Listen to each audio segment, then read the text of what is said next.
Olá pessoal, tudo bem? Sejam todos bem-vindos, sejam todas muito bem-vindas ao nosso programa Questão de Direito, programa do curso de Direito da nossa grandiosa, querida e azulíssima Univale. Hoje nós estamos recebendo, como sói acontecer aqui neste programa, uma pessoa muito especial, que é a professora Joana Paula Ataide. Oi, Joana, seja muito bem-vinda. Muito obrigada por estar aqui falando de um assunto que eu gosto tanto, que é a literatura. Muito bem.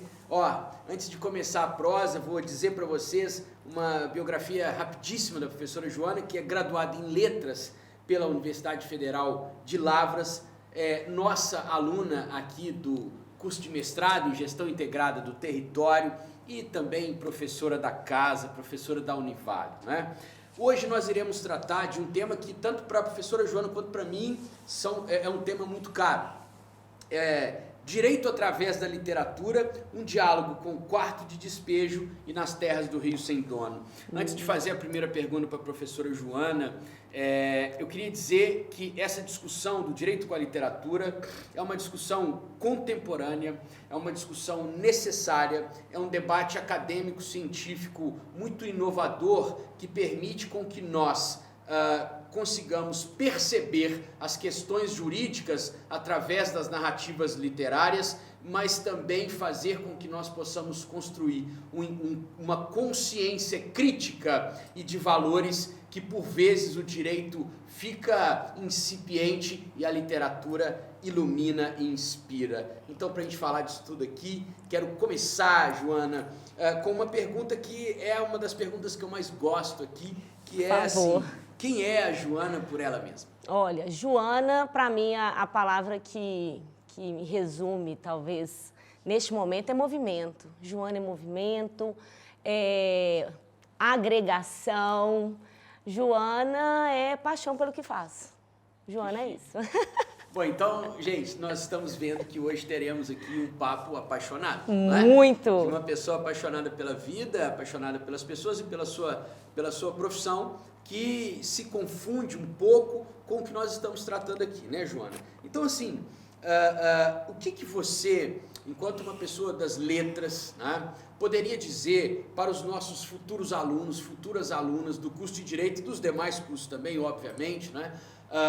O que a literatura pode contribuir para os novos juristas nos dias de hoje, enquanto formação, enquanto construção de consciência? É uma pergunta, assim, interessante, porque quando a gente fala da literatura e contextualiza, né, dentro da proposta do direito, a gente consegue colocar aquela narrativa de uma forma muito mais ampla, no sentido, pelo olhar crítico. Então, aquele caso, aquela história, aquela narrativa não vai ser apenas um elemento isolado, mas sim parte de todo um enredo que é a vida de cada um. Então, eu acredito que a literatura ela consegue chegar até cada um de uma forma diferente, com uma percepção que vai respeitar aí a particularidade de cada um. Então, a literatura ela tem esse viés, ela consegue trazer elementos que talvez só a teoria não conseguiria. Eu costumo dizer, Joana, né, porque trabalho com essa temática há um tempo já, né, que por vezes o direito é muito mais ficção do que a própria literatura, né? Quer dizer, quando você se encontra de frente a uma obra literária, você obrigatoriamente é levado a refletir sobre questões que talvez você mesmo não experimente na sua vida. Então, eu acho que a obra literária também, ela tem uma função de ponte que nos leva até a dimensão de existência do outro, da diferença, e, portanto, ela torna o mundo maior, né? E exatamente por isso, né, a gente sabe que você trabalha o livro Quarto de Despejo, né, há muito tempo. É um livro que eu sei que você gosta muito, eu também. Infelizmente esse livro existe, mas felizmente ele existe. Infelizmente pelas circunstâncias que fizeram com que ele fosse escrito, mas felizmente porque é um diário e exatamente por ser um diário, constitui-se também como uma possibilidade de memória, né? Como algo que não nos deixa esquecer um passado, para que talvez a gente não repita os mesmos equívocos ou pelo menos tente melhorar o presente. Mas o que você diria, né, que o quarto de despejo nos traz enquanto ensinamento? Acredito que o quarto de despejo, né, além de ser aí um contexto atemporal, que infelizmente, né, temos que contar novamente, mas num viés mais reflexivo, talvez levando a literatura aos diversos quartos de despejo, né? E o livro mesmo em si já esteve no próprio quarto de despejo porque foi esquecido, né? E a protagonista de todas essas narrativas no formato de diário vem aí contrapondo muitas vezes os discursos que a gente acha que é da questão da própria igualdade, da isonomia, talvez vem batendo, né? Vem batendo aí nessa discussão e trazendo algumas interrogações. O quarto de despejo vem, com certeza, ampliando o nosso olhar para aquilo que a gente pensa que só ocorre num determinado lugar. Porque eu consigo perceber Carolina Maria de Jesus num viés que rompe com todos os paradigmas daquela época. Então, eu tenho uma mulher negra, catadora de recicláveis e escritora. Então, eu tiro um pouquinho a ideia dela só da condição de sobrevivência, na condição de subcidadania, para algo também valioso, que é o lado da escritora em si. Mas eu acredito que o próprio livro em si traz essas reflexões de subcidadania, as reflexões também de que, será que realmente ela se sentia parte desse todo? Será que a justiça ali daquele momento, né, era acessível a todos? Fazia esses questionamentos. Eu acredito que o próprio livro, Bernardo, traz muito mais daquilo que a gente imagina. Às vezes eu pergunto para os meus alunos do ensino médio, eles têm uma percepção. Para os alunos do ensino fundamental do 9º ano, eles querem resolver a vida de Carolina. E aí a gente consegue perceber que esse livro, todas as vezes que você lê-lo, vai ser diferente. Vai ter uma reflexão também que vai contrapor ou que vai concluir aquilo que você já imaginava ou acrescentar mesmo, tá? Muito bem, Joana. Eu acho muito importante a gente não perder de vista essa dimensão pedagógica que a literatura nos dá, né? Mas também eu queria chamar a atenção para uma questão, que é a de antecipar. Né? A literatura também consegue antecipar muitas questões jurídicos, sociais que só vão aparecer lá adiante. Né? Então, em que pese já haver um debate feminista, já haver um debate, evidentemente, contra o racismo à época da escrita do livro, mas é claro que esse livro, e é por isso que a gente tem que prestar atenção na literatura, porque se ela não fizer se o livro não foi uma denúncia direta, ele pelo menos ali já está dando indícios de questões sociais latentes, que muito depois o direito vai dar conta. Né? Então, quer dizer, a literatura ela é um espelho talvez do futuro. Né? Quer dizer, ela pode contribuir para que nós tenhamos um horizonte mais alargado, para que a gente possa vislumbrar práticas e existências sociais mais equilibradas, mais justas e, evidentemente, tentar evitar, usando essa metáfora, com que nós tenhamos ainda tantos quartos de despejo, né? Enquanto uma metáfora daquilo que recebe, o que não está na casa grande, não é? Muito bem, nós vamos agora para um rápido intervalo e voltamos. Já que falei aqui do futuro, voltamos com a professora Joana para continuar falando um pouco de literatura e agora do livro Nas Terras do Rio Sem Dono. Aguardo vocês. Muito obrigado.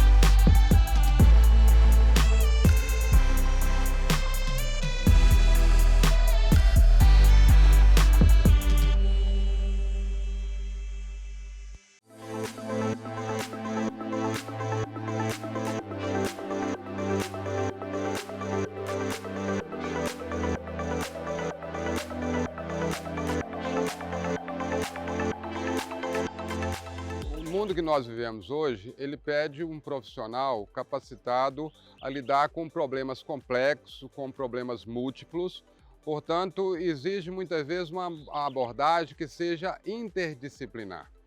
Se no passado, no século XX, a especialização, né, era característica, no século XXI é a capacidade holística, a capacidade de ampliar os horizontes. Então, a interdisciplinaridade passou a ser central. E aí, né, nessa região em que a Univale está inserida, a Univale precisa formar profissionais que sejam capazes de dar resposta aos grandes dilemas e contribuam para o desenvolvimento da região. Então, daí ela propôs um mestrado que seja interdisciplinar, aberto a profissionais de todas as áreas. Trabalhando a gestão integrada do território, né? Então, a questão interdisciplinar, ela vem muito à tona. Trabalhar a questão interdisciplinar é propiciar ao aluno um contexto maior, né, de aprendizagem, porque é um aprendizado de maneira holística, né? Porque a gente insere no contexto da aprendizagem do aluno todos os campos de aprendizagem, a gente dá oportunidade para todos os alunos, a construção do saber é a partir do saber daquilo que o aluno traz consigo. O nosso trabalho aqui no GIT, na Gestão Integrada do Território, no mestrado, a nossa dissertação, abordou a questão relacionada com o cumprimento da lei de cotas no território de Governador Valadares. Sob a perspectiva da teoria das representações sociais, nós trabalhamos em torno do que viria a ser esse cumprimento da lei de cotas, sob o olhar do gestor, do empresário, sob o olhar da pessoa com deficiências, que à época nós chamávamos de PNE, portador de necessidades especiais, não se usa mais essa nomenclatura, então das PCDs, e sob a perspectiva do Poder Judiciário. Falar sobre aprendizagem, quando a gente é pedagogo, é uma situação assim, muito interessante, porque envolve o saber como o aluno aprende, de que maneira, e principalmente a gente enxergar que nas situações vulneráveis, né, porque nossos alunos, os alunos com os quais eu trabalho, são alunos, né, de territórios de vulnerabilidade. Então, assim, como isso acontece naquele contexto, né? E de que maneira, enquanto pedagoga, a gente pode contribuir para a aprendizagem desses alunos? A gestão integrada do território, o mestrado, representa para mim uma abertura, um leque de possibilidades muito grande com a minha formação pessoal, com a minha possibilidade do exercício do magistério, as interfaces que eu pude fazer com outros conhecimentos de outros territórios e a minha chegada até o doutorado com uma visão mais ampla, mais flexível do conhecimento. Em geral, a gestão integrada do território é um curso que é um momento na minha vida que, como fosse um divisor de águas, faz com que eu possa conectar todo este conhecimento que nos é ofertado de maneira bem sólida e bem objetiva e bem racional para a minha construção pessoal, profissional e a minha chegada até o doutorado.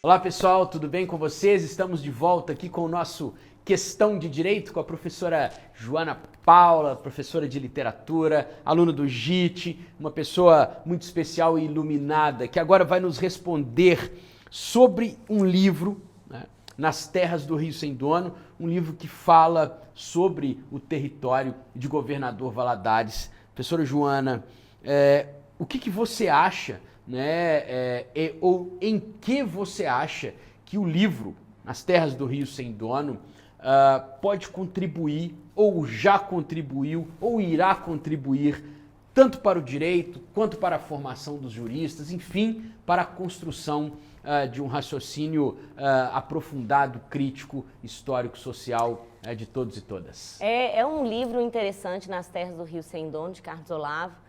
E aí a gente percebe na narrativa toda a construção do território do Vale, né, do Rio Doce, mas também as percepções do lugar na visão descritiva, na visão simbólica e na visão da disputa pela terra.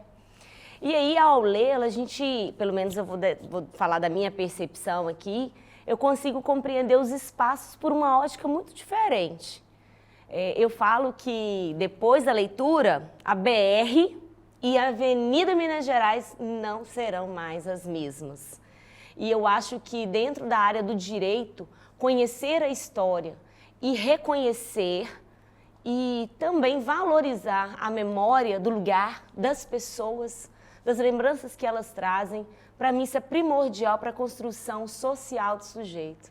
Eu acho que o livro, para mim, traz essa percepção e é algo que eu até comento com os meus alunos do direito, né? O direito trabalha a narrativa, trabalha as histórias e também as memórias. Então esse livro ele simboliza isso para mim, dentro da sua perspectiva aí da pergunta. Claro, claro. Não, sem dúvida. E nesse sentido, assim, com relação ao direito, me parece, né, que é um livro que colabora também para que, ao permitir a memória, tá, ele também mantém acesa ou aceso o debate democrático. Muito. Não é? Porque às vezes nós temos, às vezes não, quase sempre temos uma visão enviesada da história, né? Então eu acho que esses romances, que na verdade no caso ali é um romance jornalístico, né? Não sei se eu posso colocar nesse... Romance histórico, um né, romance também. histórico, jornalístico, né? Então acho que situá-lo nessa perspectiva é interessante porque há uma mistura ali entre ficção e realidade, né? E por que não dizer da memória também quanto uma ficção, porque sem dúvida nenhuma a memória ela é a soma daquilo que a gente lembra com aquilo que a gente esqueceu e um pouco do desejo do que nós queríamos que fosse. Nossa, não é? perfeita definição aqui de memória, não tem como não falar que eu não concordo. Muito bem, Joana, e dito isso, né, nós já falamos aqui do Quarto de Despejo da Carolina, né, falamos aqui nas Terras do Rio Sem Dono, agora, e aí você trouxe essas possibilidades, quer dizer, há uma síntese que explicita essas contribuições, que é a possibilidade da formação de um sujeito social consciente, com consciência crítica. Sim. Né? E aí, uma pergunta que eu acho que caminha neste mesmo rumo, né? Você, enquanto professora de literatura, né, acredita que a literatura teria o poder de efetivar uma transformação social? Se sim ou se não, por quê? Eu acho que a literatura é o caminho, né? Porque quando eu falo por mim em sala de aula, eu levo a literatura até mesmo para o ensino superior, porque a gente leva as narrativas. Muitas vezes, quando a gente fala de literatura, a pessoa pensa que é citar um clássico que talvez o outro não dê tanto valor, né? Mas, quando a gente fala de literatura, a gente está falando das narrativas, das pessoas, das memórias, das construções.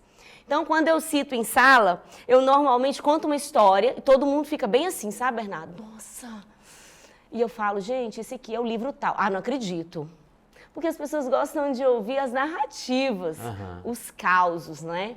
Então, quando a gente traz a gente tira aquela roupagem da literatura dogmática, intocável, para uma literatura viva, porque nós construímos a literatura todos os dias. Claro. Isso daqui é literatura, porque nós estamos contando as nossas narrativas. Em algum momento a gente vai lembrar, nós vamos nos ver, claro. E aí a gente vai poder contar as nossas percepções, as nossas histórias, aquilo que construímos. Então a literatura é isso, sair um pouquinho daquela ideia de que, não, literatura é muito cansativa. Não, literatura é o que você faz todos os dias, é parte da gente, somos nós. Muito bem. Bom, se somos nós, me parece que a realidade social também somos nós. Então, a literatura faz parte dela. E fazendo parte dela, uma vez que ela está sendo construída, ela pode transformá-la ou pode também colaborar para mantê-la. Né? Tem um autor que eu gosto muito, e você sabe, que é o Jacques Derrida. Né? E ele tem um livro que eu considero fundamental, né? Que ele fala, né, essa estranha instituição chamada literatura. E quando ele fala que a literatura é uma instituição estranha, eu gosto muito. Porque ele diz que ela é estranha aos conceitos. Ou seja, cada vez que nós criamos algo, como você acabou de exemplificar, isso aqui é um ato literário, nós estamos alargando o conceito de literatura. Cada vez que a literatura se põe, ela alarga o próprio conceito de si, por isso que ela é estranha. E nesse sentido, eu acredito que ela pode comparecer como um lugar de representatividade de pessoas que estavam fora do discurso jurídico e passam a fazer parte agora. Porque, por vezes, o discurso jurídico é excludente e o discurso literário, grande parte das vezes, evidente que não são todas, mas ele é muito mais includente, porque a literatura é o lugar democrático onde tudo pode ser dito. E aí a gente pode também pensar que a literatura é a vez e a voz, né? A vez é quando eu dou lugar, a voz é quando eu dou ouvido, né? E aí quando você me fala desse processo de transformação social, quando nós levamos a literatura, a gente mostra uma nova página a ser vista. Talvez um outro olhar que você não percebeu. São olhares diferentes em voga de um assunto que talvez pouco discutido. Então, eu penso que a literatura é o caminho, é o processo e é aquilo que construímos dia a dia. Não tem como falar que a literatura está fora da nossa vida, porque ela é a nossa própria vida. Com certeza. Bom, Joana, olha só, você é uma contadora de casos, né? Eu já estou vendo isso aqui. Eu adoro os casos. Adoro os casos. Então é o seguinte, nós temos aqui no nosso programa, né, sempre um requisito de iniciar com o convidado ou a convidada dizendo quem ele é, quem ela é. Adorei, né? tá? Mas para finalizar, a gente também gosta de fazer com que o convidado ou a convidada nos conte algo que seja interessante, um caso engraçado, cômico ou não, né, da sua vida profissional, e quem quiser contar da vida pessoal também não tem problema, porque com isso a gente humaniza o conhecimento, porque também é dever dos professores estarem próximos dos seus alunos. E a gente às vezes está próximo das pessoas quando nós contamos a nossa vida para elas e elas percebem que o que nos une é a fragilidade antes de qualquer outra coisa. Conta pra gente. Eu acho interessante porque quando você pediu para poder contar, né, esse caos para uma professora de literatura, ou seja, tem tantos, eu falo com os meus alunos que quando nós passamos por alguma situação, em algum momento você está construindo uma história que lá para frente você vai contar e a sua narrativa vai ser outra. Um momento que você está com muita raiva, depois você vai contar e você vai rir. Eu gosto muito de contar, tem vários, né, mas eu vou pegar um só, para você depois lembrar, porque a literatura nos ajuda a ter percepções diferentes, tá? E a linguagem faz parte também dessa construção da literatura. Eu dou aula no ensino fundamental também. Teve um dia que em sala, depois do intervalo, loucura, sexto ano, chego em sala, Bernardo, todo mundo tumultuado, e um aluno chorando, mas chorando. Falei, gente, o que está acontecendo? Depois do intervalo, cheguei e falei, fulano, o que aconteceu? Professora, e Rios, tá chorando, porque ele é super intenso, muito barroco. Pegou e falou pra mim assim, professora, todo mundo aqui tá me chamando de grafite 05. E assim, tremendo, e Rios. Falei, gente, Oh, meu Deus. falei, não, meu Deus, por quê? Professora, grafite 05 é isso aqui. Eu, meu Deus do céu. Aí todo mundo olhando, né, porque falou pra professora, todo mundo olhando, pensando assim que eu vou brigar com todo mundo. Aí eu cheguei e falei assim, todo mundo senta, calma. E aí você tem que saber lidar, e a literatura é o caminho. Falei, todo mundo sentado.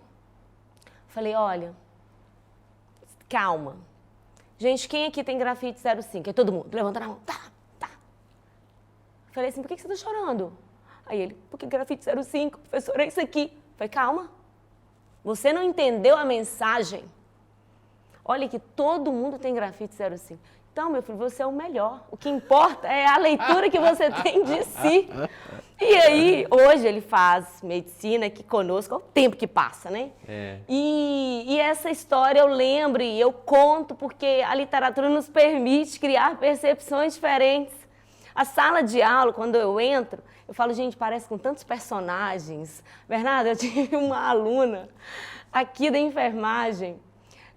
Eu entrei na sala, cansada, quinta-feira. Falei que eu ia contar uma, já são duas. Estava cansada, falei, gente, eu vou dar o meu melhor, porque eu coloquei o pé na sala, eu falei, esqueci tudo aqui, a professora Joana. Entrei, Bernardo, sem mentira nenhuma, a menina pega e fala assim, Joana! Desse jeito. Falei, gente, ela é classe, é classicismo aqui. E ela começava a cantar, e nos tons, né? A aluna Tamara, do terceiro período, maravilhosa. E aí ela canta. E eu falei, gente, o que é isso? Ela, professora, eu estou começando a sua aula para ter humor. E tudo dela, ela ama literatura. Eu falo que ela vai escrever um livro ainda. E ela fala assim, professora, hoje você está muito barroca, hoje você está muito arcade. Então é uma aluna que eu guardo muito, porque essa história ficou... Porque eu vou imaginar uma aluna de enfermagem chegar e ficar cantando? Jamais. Pronto. Mas para mim são dois causos que eu gosto bastante de contar. Ai, que lindo, adorei, Joana. Olha, muitíssimo obrigado, né, pela sua presença, espiritual, iluminada, né, inspiradora. Isso é muito bom, isso é muito importante. Continue com esse trabalho e nós vamos continuar juntos fazendo esse diálogo da literatura com o direito, do direito com a literatura e do mundo com a literatura, para que a gente possa, para que nós possamos ser maiores, não é? Muitíssimo obrigado. Eu agradeço demais. Espero que vocês também leiam aí o Quarto de Despejo, Nas Terras do Rio Sem Dono, para poder entender por que a gente fala com tanta paixão de duas obras que são maravilhosas. Muito bem, obrigado, querida. Pessoal, muitíssimo obrigado a todos e a todas que estiveram conosco em mais um Questão de Direito. E hoje nós aprendemos que a literatura nos permite um alargamento das nossas interpretações. Por vezes, o que a vida pede é só uma olhadinha para o lado e uma olhadinha com um olhar diferente para que as dores sejam amainadas e as felicidades ampliadas. Espero vocês felizes no nosso próximo Questão de Direito. Muito obrigado.